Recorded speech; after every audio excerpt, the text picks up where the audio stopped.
Hey everyone, Kyshira here. Welcome back to my channel. Today I have for you a quick video on things that I track in my planner, and I wanted to give you this video because I know that this is a question people start to wonder, which is basically, if I have nothing going on or nothing to do, what am I tracking in a planner? Like, what am I using a planner for? So I wanted to pull out 5 kind of unique things that I track in my planner that may give you some ideas of what to track in yours. So if you are interested in this video, make sure you subscribe to this channel and keep on watching.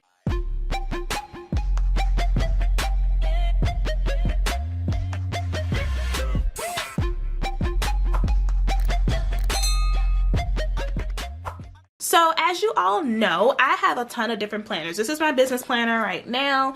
I switched from my LV over to this no-tea cover, and I love her.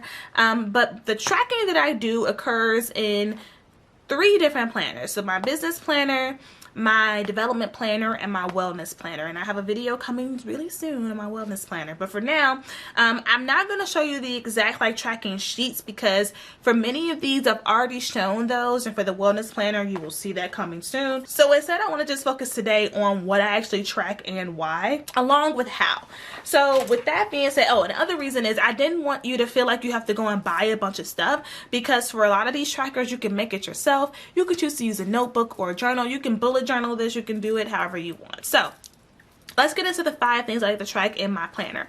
So this first thing is something that I track in my wellness planner, and it was actually, this is why I wanted a wellness planner, but I track my daily moods and any symptoms that I am feeling. So last fall I started to have really bad pre-PMS, and I was worried that something was going on. And so obviously, you know, when you go to the doctor, you need to be able to tell them what the symptoms were and how long they've been going on and this and that. So that's what made me start doing this, like, in a notebook, and it started to get lost. I started to write it in all kind of notebooks. So I wanted to create an actual wellness planner where I actually track the different symptoms. So every day I just log, like, do I have a headache today? Do I feel perfectly fine today? Do I feel moody or irritable today? Do I have cramps today? Like, I started to just jot those things down so that I'm able to give a really good picture of what's happening with my hormones, right? So full transparency. So I know some people track their physical symptoms because of different chronic illnesses or different things going on, but that's something that I do like to track. And so even when like years ago, before I even was a planner girl like that, I would track my headaches, because I used to get really bad headaches and migraines, and the doctor's like, okay, start to track how often they come, like, are they coming when you're eating certain foods, so we can really figure out like what the issue is, right? So I like to track my physical symptoms and then moods, right? So I started to track moods because of my menstrual cycle. So I started to track, like, every day, how am I feeling? And what's cool is that now with my life coach, she wants me to start to observe. That's a part of the process, like observing your moods and your feelings, because it's a part of like learning how to be like super high vibration. You have to learn how to get in touch with your feelings, and it doesn't mean that you never feel down or stressed or whatever. It just means you are conscious and aware of it, right? So I track my moods on a daily basis, and I track my symptoms, and I have some really cute inserts from Happy Planner that I now use for this, but before I was just tracking it on regular paper, like in the planner, in my personal planner. So that's one thing that I like to track. The second thing that I like to track in my planner, and this is new for me, is tracking my workouts. So before this year, I would only track workouts in the Peloton app, or maybe in like the Apple Watch app. But then when I moved my whiteboard, I have a 7-day weekly whiteboard that I've moved over by my Peloton bike when I redid this office.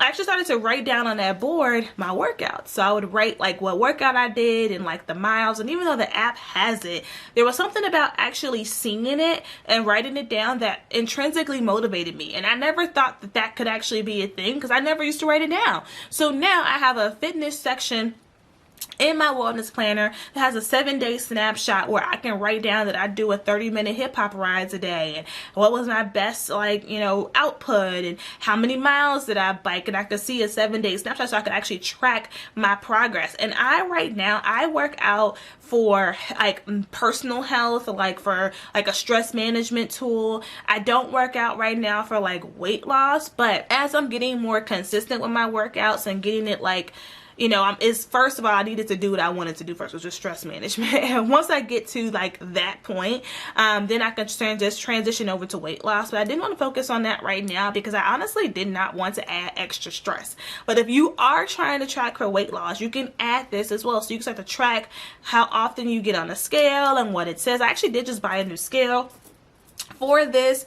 In the coming weeks, I'm gonna switch over to start, you know, doing this for a little weight loss, get a little snatch. But I bought a new scale at Bed Bath & Beyond from Weight Watchers that also tracks like your body fat and mass and all of that stuff. So you can write that into your planner as well to start to track that.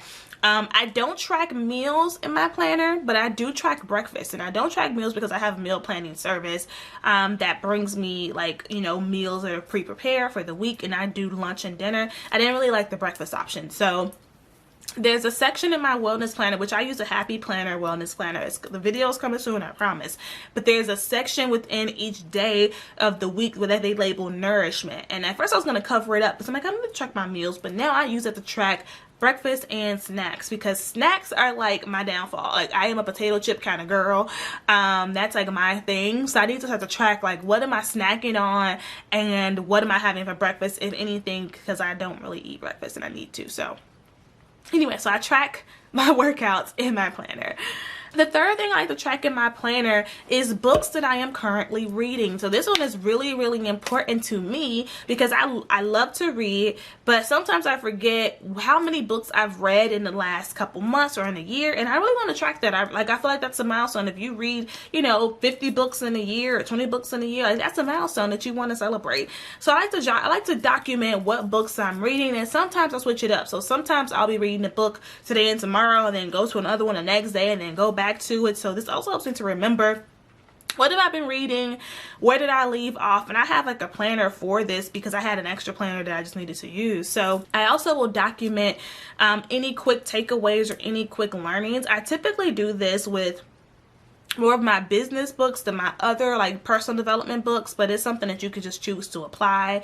And again, you can use a journal for this, but if you do have a day planner, at minimum, I would just write down like, okay, what book did I read today and what pages did I read? How many pages did I read? One thing I started to do last year when I was really struggling to make time for the things that I love doing, like reading, I told myself, okay, as long as you read for 10 minutes a day, you're good. So that I always allocated at least 10 minutes a day for reading.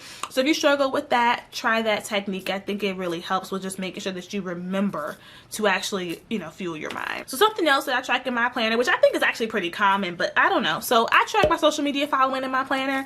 So I do this on a month-to-month basis, though. Like, I don't have the patience to do this every week, but on a month-to-month basis, I will go ahead and track where my following is so I can see how things are progressing, how things are going.